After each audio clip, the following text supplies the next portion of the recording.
Bonjour, bienvenue dans ce deuxième podcast consacré au premier chapitre du premier thème de Géo, des cartes pour comprendre le monde. Les objectifs de cette séquence sont doubles. D'abord, analyser des cartes pour comprendre la complexité du monde actuel, selon les 4 grilles de lecture annoncées en introduction. Ensuite, faire la critique de chacune de ces cartes qui vous sera montrée. Les grandes notions abordées seront les suivantes: centre et périphérie, flux, réseau, interdépendance, polarisation du monde multipolaire, fracture nord-sud, pays émergents, triade, pays les moins avancés, BRICS. Développement social, économique et environnemental, développement durable, gouvernance internationale avec différentes agences, les Nations Unies, l'Organisation mondiale du commerce, le Fonds monétaire international, l'OTAN et les organisations non gouvernementales. Les concepts de civilisation, d'uniformisation culturelle, puis enfin de soft power contre hard power. Mais commençons donc avec la première partie, quelle lecture géoéconomique du monde, dans laquelle nous étudierons les pôles et les flux du commerce mondial, le basculement du monde, et enfin nous présenterons le type de développement choisi jusqu'à présent.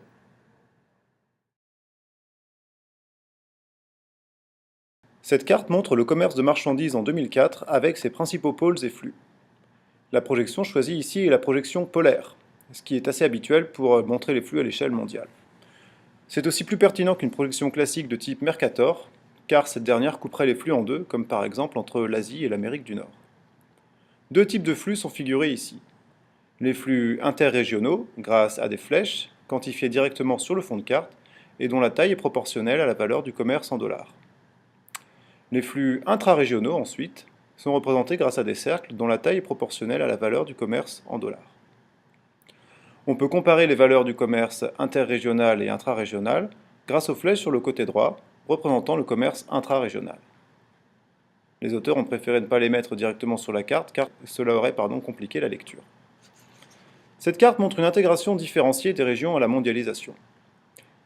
Les principaux pôles de la triade sont repérables. Par triade, on entend Europe, Amérique du Nord et Asie. On remarque aussi les zones plus périphériques et moins intégrées au commerce mondial, comme notamment l'Afrique ou l'Amérique du Sud et centrale. Le continent le plus excédentaire dans ces échanges, c'est l'Asie, ce qui se voit par la taille, flèche qui le lie aux autres régions. C'est l'Asie qui exporte beaucoup plus qu'elle n'importe, d'où la croissance économique du continent. L'Asie a basé son développement sur la production en sous-traitance pour des firmes transnationales, en raison du bas coût de sa main-d'œuvre, les productions étant ensuite exportées dans le monde entier. L'Asie et surtout la Chine, c'est l'atelier du monde. La première puissance commerciale, par contre, c'est l'Europe et surtout l'Union européenne, en raison de ses flux intrarégionaux très forts, grâce au marché commun de l'UE. 2/3 des échanges de l'Union européenne sont effectivement réalisés à l'intérieur de l'UE.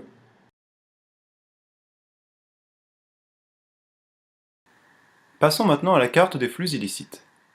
Comparée à la précédente carte, quelle vision du monde cette carte offre à voir?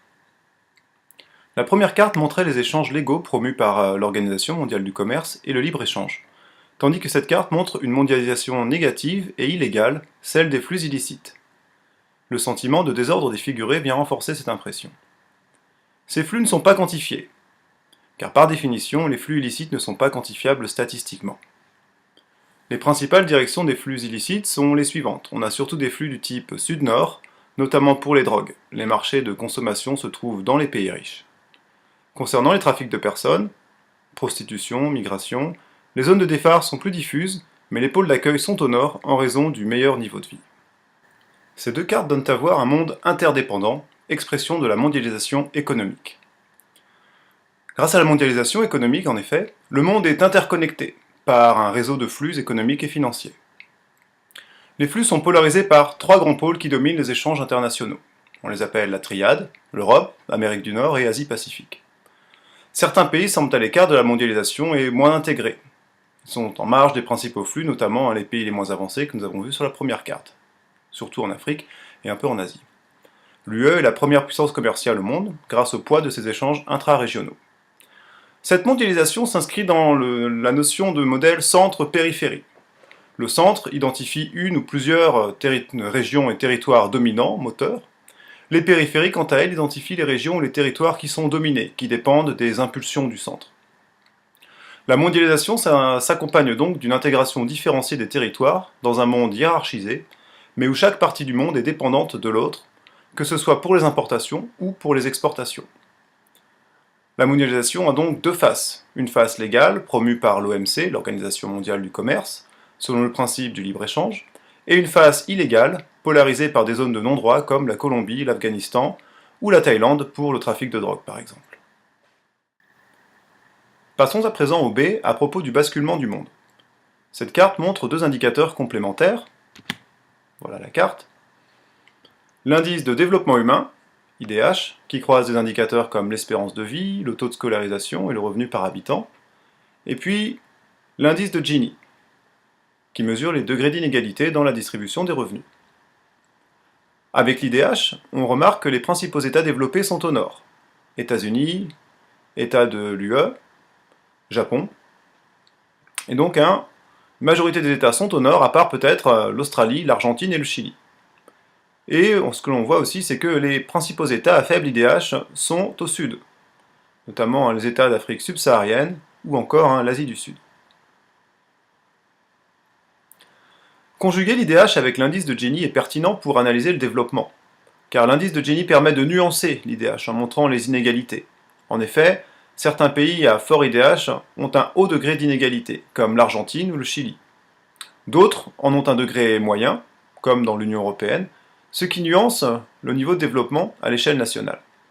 Ça permet donc de mieux saisir les différences qu'il peut y avoir, les subtilités qu'il peut y avoir entre des pays à fort IDH et des pays à IDH plus faible. Donc cette limite nord-sud qui était jusqu'à présent donc très à la mode chez les économistes et les géographes, eh bien semble perdre de sa valeur puisque certains États du Nord à IDH très élevé ont quand même des inégalités de revenus assez fortes, alors que d'autres eh bien, ne sont pas dans ce cas-là.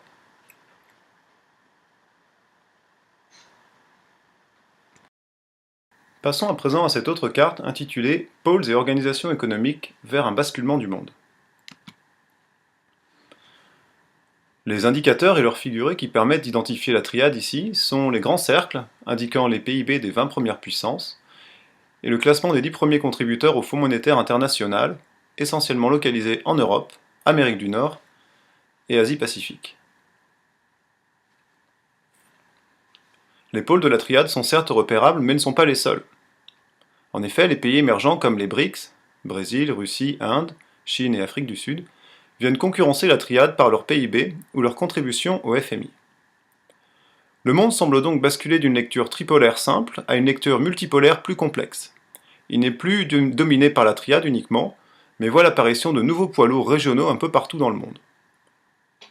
Alors quelle est la principale critique que l'on peut faire à cette carte?